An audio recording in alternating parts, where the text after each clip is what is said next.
방송 작가 겸 작사가, 그리고 아이돌 프로듀서로 명성을 쌓은, 그리고 현재는 일본 걸그룹 업계의 큰손으로 불리는 아키모토 야스시는 1973년 만 17세의 고등학생 시절 라디오 방송에 보낸 원고가 관계자의 눈에 띄어 방송가에서 첫 일을 시작한 것으로 유명합니다.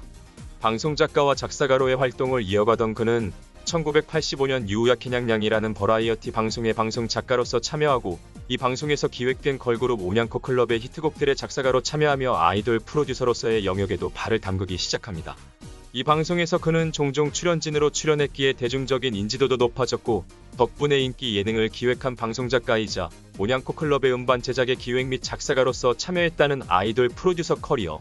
이후 일본 국민 가수라 불렸던 미소라 히바리의 유작이 된 강의 흐름으로라는 곡의 작사를 맡아 명작사가로의 커리어가 쌓이며 일본 방송가와 J-팝 업계 전반에서의 영향력이 커지게 됩니다. 2024년 현재 아키모토는 일본 방송계와 음악 업계가 시도 중인 거의 모든 장르의 프로젝트에 문어발식으로 참여하고 있습니다. 걸그룹 프로듀싱은 2005년부터 시작된 AKB48을 필두로 한 일본 전역의 48 그룹들과 이들의 공식 라이벌 그룹으로 직접 제작에 참여한 사카미치 시리즈 그룹, 그리고 사카미치 시리즈의 대표 그룹인 노기자카 46의 라이벌 그룹이라는 내가 보고 싶었던 푸른하늘까지 그룹 기획 및 작사가로서 프로듀싱에 참여 중에 있습니다. 비록 48 그룹들에 한해서는 과거만큼 모든 그룹의 이벤트 기획에 손대고 있지는 않지만, 여전히 음악적인 부분에 대한 프로듀싱은 작사가로서 참여하고 곡의 선정에도 관여하는 등 직접 그의 손을 거쳐서 음반이 발매되고 있습니다. 또 이러한 걸그룹들이 주축이 되는 그룹 전용 예능이나 드라마 등도 본인이 직접 기획에 참여하고 대본을 쓰는 등 방송 작가 겸 각본가의 일을 계속하는 중이고, 이러한 능력 덕분에 오디션 형태로 기획되는 걸그룹이나 보이그룹 제작 예능방송 등에 활발하게 참여 중에 있습니다. 아키모토 야스시가 참여하는 프로젝트들의 장르는 워낙 천차만별이긴 하지만 모든 프로젝트들에는 공통점이 하나 있습니다. 바로 종합 프로듀서 아키모토 야스시라는 타이틀입니다. 그리고 눈길이 가는 것은 단순히 프로듀서라는 직함으로 소개되는 것이 아니라 종합 프로듀서라는 이름으로 그가 소개된다는 것일 겁니다. 아키모토 야스시는 이미 90년대부터 아키모토 야스시 사무소라는 개인 법인을 가지고 있었지만, 자신이 직접 아키모토 야스시 사무소 명의로 프로젝트에 직접 관여하지 않는 모습을 보였습니다. 본인은 철저하게 프리랜서 신분으로 모든 기획에 참여했고, 제작에 필요한 자금은 자신의 명성을 앞세워 투자자를 모집하거나 먼저 기획안을 제시해온 회사가 알아서 투자금을 싸들고 아키모토를 찾아오는 상황이었습니다.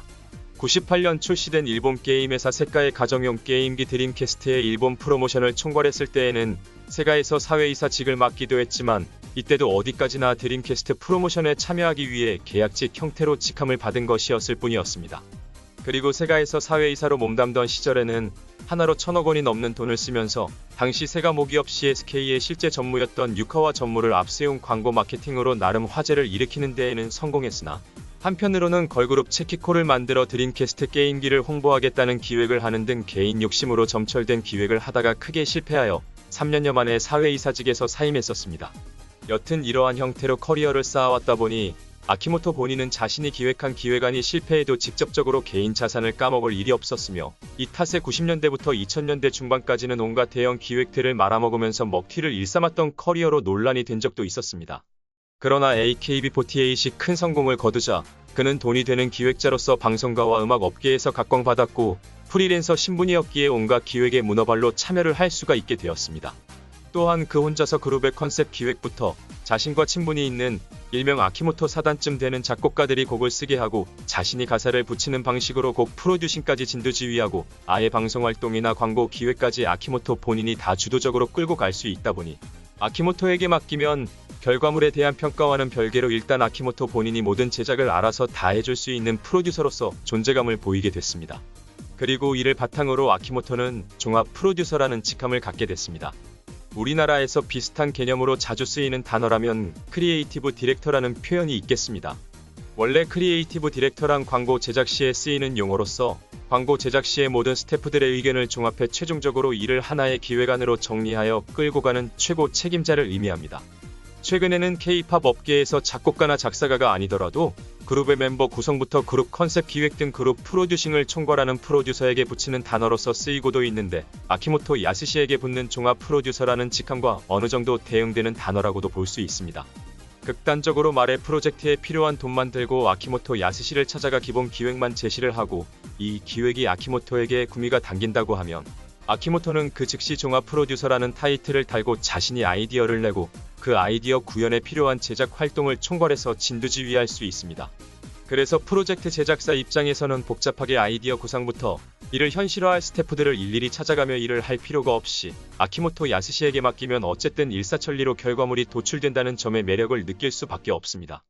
우리나라 기획사 연습생들과 48 그룹 멤버들이 함께했던 오디션 프로듀스 48으로 결성된 걸그룹 아이즈원의 활동만 보아도 일본 활동은 아키모토 야스시에게 모든 일임한 결과 비록 아이즈원의 일본 활동곡에 대한 평가는 좋지 않았을지언정 그의 주도 아래 일본 음반의 프로듀싱 및 음악 방송 활동 그리고 각종 예능 활동과 온갖 이벤트 공연 및 미디어 활동이 노제팬 시국에서도 매우 원활했으며 프로그램 부정 이슈로 그룹 활동이 일시적으로 중단되었을 때에는 아이즈원의 48 그룹 멤버의 고정 라디오 DJ를 임시로 일본의 48 그룹 멤버들에게 맡긴 후 그룹 활동이 다시 정상화되자 아이즈원의 일본 멤버가 다시 DJ 자리를 복귀할 수 있게 해주기도 했었습니다.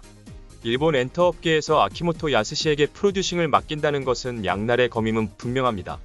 종합 프로듀서라는 형태로 모든 기획 및 제작을 일사천리로 해줄 수 있는 프로듀서이면서도 아키모토는 스스로가 생각한 기획안을 무조건 밀어붙이는 성향이기에 그에게 프로듀싱을 맡겼을 때에는 무리한 기획안이더라도 통제가 불가능하기도 합니다. 성과가 나오면 아키모토의 주요 커리어가 되고 투자사도 돈을 벌지만 실패하게 되면 아키모토는 개인 자산을 잃지 않게 되고 다시 본인은 기존에 진행하던 각종 프로젝트 제작 활동에 몰두하러 떠나지만 투자사는 손해를 보게 되어 있습니다.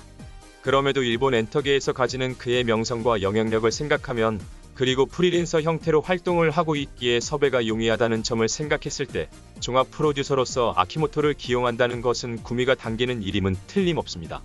올해에도 메타버스 아이돌을 비롯해 보이그룹 오디션까지 참여하는 아키모토의 종합 프로듀서로서의 행보는 언제까지 이어지게 될까요?